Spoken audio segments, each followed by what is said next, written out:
Okay, here's the latest update.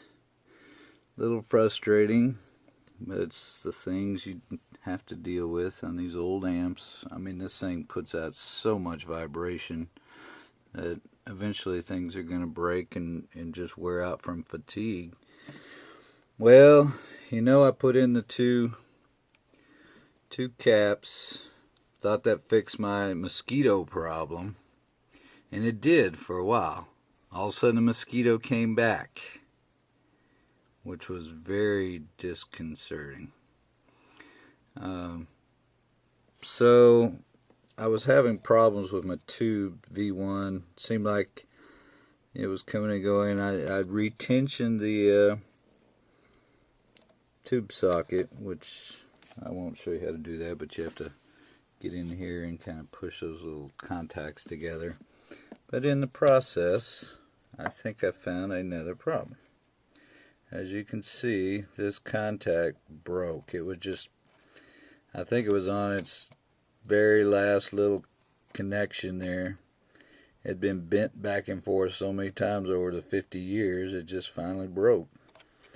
So I was moving it up to try to get better contact, and it finally just snapped. So I'm hoping that could be one of my vibration problems.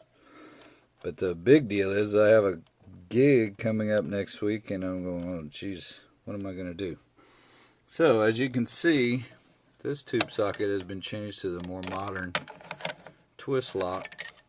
That was done before I even bought the amp. So I am going to have to right now rob one out of my Super Reverb, which we'll go over there real quick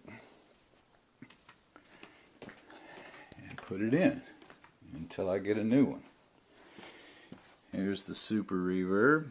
I'm going to take this twist lock, and the other thing that I like is it has the little spring in the can that goes over the top of the tube that kind of helps hold the tube in.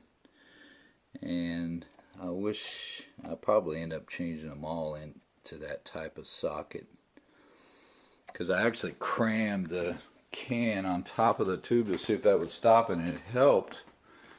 It was holding the tube in, but it still wasn't going to keep that contact from breaking.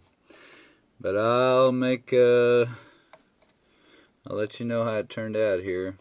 It's going to take me a little while to fix this. Alright, I got the new socket in. It's the locking type. Stole it from my Super Reverb. Here's the old one. Pretty much had it. Nothing lasts forever. Save all your old parts.